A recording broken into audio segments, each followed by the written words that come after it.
Welcome to this explainer. Let's just dive right in, shall we? Think about what it takes to construct a towering skyscraper.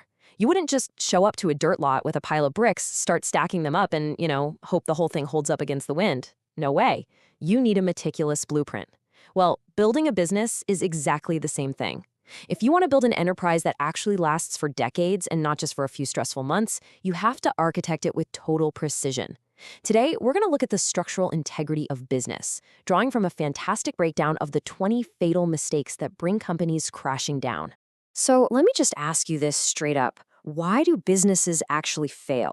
We see it all the time, right?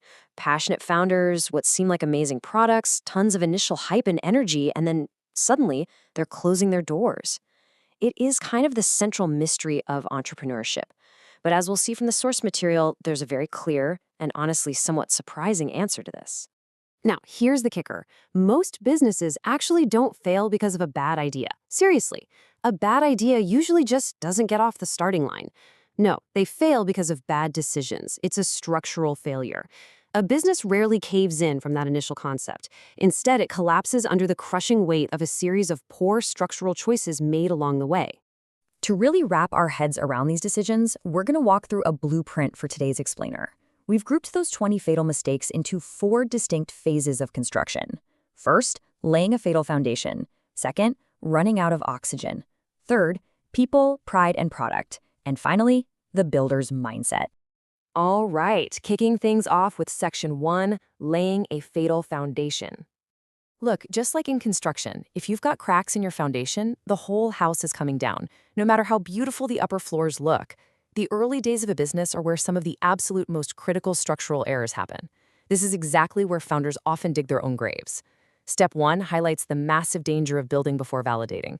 You literally cannot spend months creating a product in a vacuum that nobody actually wants. You've got to get feedback from real customers first. Step 2 is all about focus. A super common trap is trying to serve everyone. The harsh reality, a business for everyone is usually a business for no one.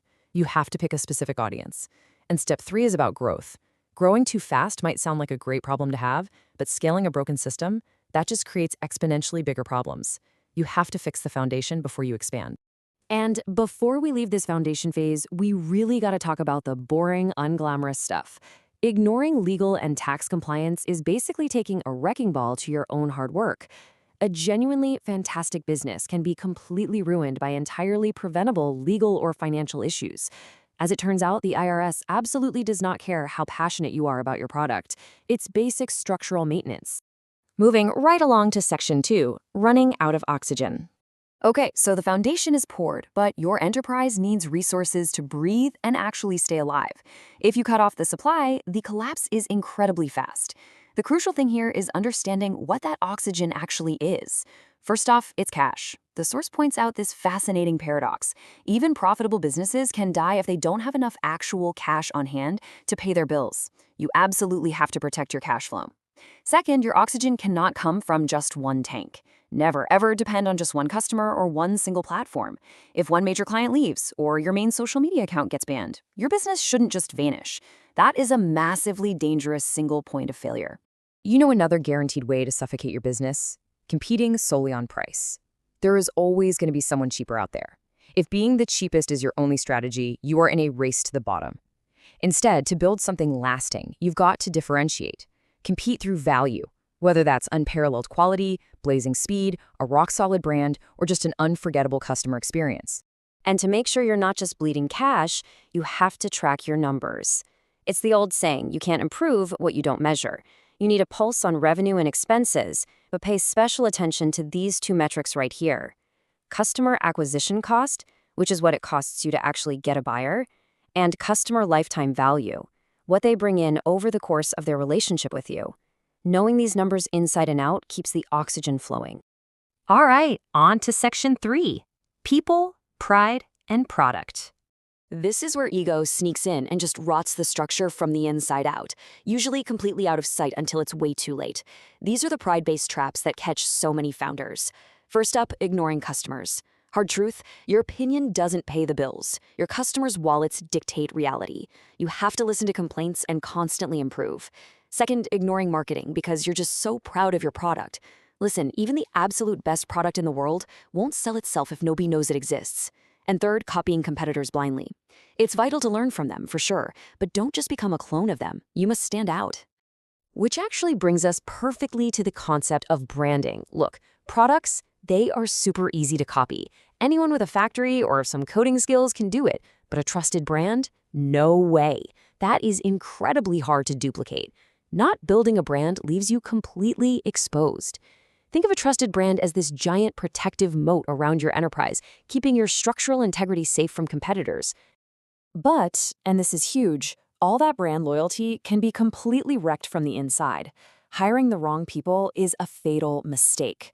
I really want to slow down here to emphasize this point from the text. Just one careless employee can severely damage your reputation. Imagine a disastrous customer service interaction going viral. Every single person you bring into the building either strengthens the structure or weakens it. Bringing it home with Section 4, the builder's mindset. Every great building needs a great architect, right? This section is all about the psychology, the daily habits, and the mental grit required to actually build something that lasts. Just look at this stark contrast. If you never, ever delegate, and literally every single thing depends on you, well, the harsh truth is, you don't actually own a business. You just own a job. And usually it's a job with a terrible boss, because that boss is you. Delegation is the exact mechanism that turns you from a solo laborer into the owner of a self-sustaining system. To be a real builder, you've got to make some serious mental shifts. First, stop putting off the tough calls. You have to fire poor performers, kill failing products, and own up to your mistakes early. Second, stop chasing every shiny object. Focus always beats distraction. You have got to learn to say no to things that don't fit your core mission. Third, stop thinking short-term. Sacrificing your customers' trust for a quick buck will absolutely destroy you in the long run. And finally, don't be afraid to sell. Selling is literally just solving a problem.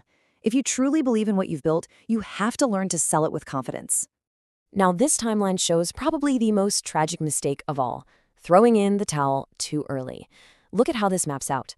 You start out, you hit the inevitable struggle phase, you get to that dark moment where you are just about ready to quit. And right after that, that is exactly where momentum usually kicks in.